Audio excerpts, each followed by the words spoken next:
This is the first fight of Super Tournament Season 3. We have Prism versus Spirit.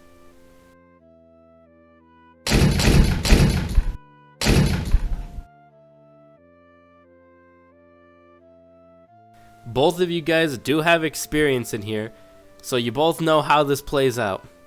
There are a bit of a new rules here. You don't have to explain your power to your opponent. In the utility category, there are some new rules laid down. You are not allowed to directly attack your opponent. What? The objective that you have to complete is pursue. You guys are in hot pursuit against this guy. You try getting him, he's gonna get away. You try getting him, weave. This guy's an NFL quarterback, not quarterback, running back over here. Don't be too direct with him, he's carrying a nuke. Your whole floor is just rocky, igneous type rocks. There's lava flowing everywhere, active volcanoes, lava lakes. Think of the old Nether from Minecraft. Heads or tails? I'll go heads. Heads! Spirit, do you want to go first or second? I'll go second. So I pelt him with rocks until he slows down and I can reach him. I then use my power to constantly stop him. Once you catch him, you're planning on perma-stunning him? Yes. I summon my Quetzalcoatlus. What is that? Well, my Very, Quetzalcoatlus very guys, all right? big pterodactyl. Okay, yeah. So I'm gonna have my guy circle around the NPC and try to keep him in like one certain area, slowing him down as much as possible. I'm gonna have my Quetzalcoatlus touch him every so often and like damage him.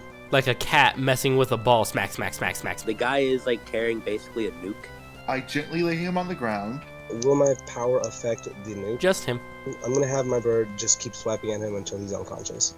I run at him and then use my power on the ground, stunning him. Spirit, the ground underneath you will change color, and you are stunned. As a summoner is to try to get away from sources of damage. Alright, so your first thing would be run away from Prism. Yeah, You just like can. You're having your big bird make a wall with its arms surrounding the guy, and Prism is gonna have to either take some damage to get in there, and you are not responsible for that damage. If he has to get that close, then he can use his Quetzalcoatl as a guard, or bird. If he uses bird as like a guard, Prism's just too slow. A little bit. That bird's really fast. Prism Don't. can lock that guy down way better than Spirit, and that's what we're Exactly. looking at here. Prism has the upper hand because his power is almost made for this. All of his plans involved, after I lock this guy down, I attack Spirit. It is a spirit from him. He is the summoner. Stun him, you stun that. That's assuming the Giga Chad actually gets hit. That's also so. This isn't a superpower thing where, I use my power to boost up and shoot. It's just a guy throwing a rock. That volcanic terrain really did screw over Prism a lot. The person who won had almost complete control over the whole thing. There was almost nothing the opponent could do. The winner of today's pursuit match would be Spirit.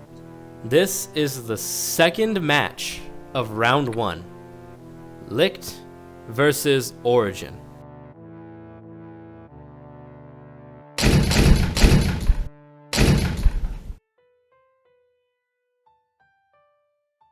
Neither of you have tournament experience, correct?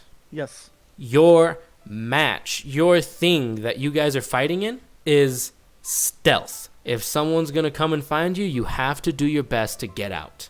You'll be forced to be on the move here. Because when I say loose footing, you know how whenever in Mario you stand on a platform too long and it falls? Yeah, like that. The location that you all are going to be fighting in are the ruins. Imagine if a meteor hit New York. Heads? Heads. Or heads it is. Alright, let me see what I got. Heads! Second. Streaks of light that could serve as both, a obstacle because anything that they hit are incapacitated for a short amount of time, but also as a distraction, like visually, as well as in a smaller area might be able to clear out rubble or the rubble is shrunk down into a sphere. I'm going to use my power to try and secure a little hide spot, and then placing a exit in a different set of rubble that I know of. So your plan is to make an exit right below your feet. Place an exit portal there, and find a different piece of rubble, or a different set of rubble, and place the entrance portal so I can just hop between the two. Once the footing starts to erode, I would like to place another portal at an exit portal somewhere around the field, and then try to re-hide using portals again. I could shrink down into a small orb, maybe a load-bearing piece of rubble to create like a physical distraction, maybe like a crashing building or something falls, something that might block people coming towards me, or might, create an even larger than distraction than just some beams of light. How big is the arena?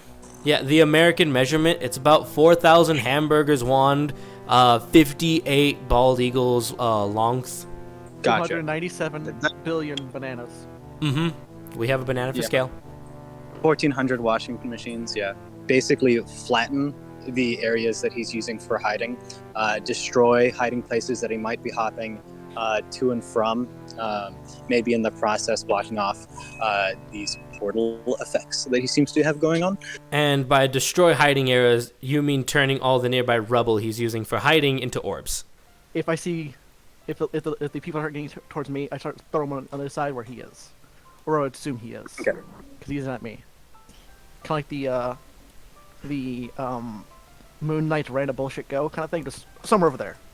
And he's destroying my rubble, therefore the rubbles that he isn't destroying, he's probably one of those.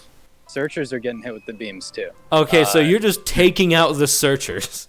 So the plan is going to be everything in line of sight bursts into beams of light. So And you're is just turned planning into- on leveling the playing field. I can't be discerned from the other orbs, and if there's a seeker nearby, the seeker is turned into an orb. Worst case scenario, you orb yourself. Yeah.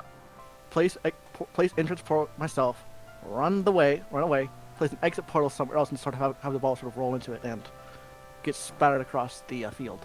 Not more of just find an orb, just like if he's gonna turn into an orb, therefore he has to be one of these orbs. Start throwing them all. It's a beam. Remember, it's still a beam it's still the energy beam that shoots out. It still makes a beam. Using it over and over draws seekers to your attention. And whenever he comes out of his orb, he wasn't seeing anything while he was an orb, so he could come back and be surrounded. If he just levels the playing field and then turns himself into an orb, right? Then there's no more people to find anybody. Then it's just a stalemate. Licht said he could shoot the beams back. It's kind of hard to do that. Licht has no way to stop Origin's interference, and that's some good interference. Origin can destroy, but Licht moves fast. Not to mention, if he has to take down a Seeker, that draws attention to him. But this match was actually so much closer than we think. Oh no, I don't like that. Oh, wow. I don't like this. Originally, one person was gonna win, but then the judge majority swapped.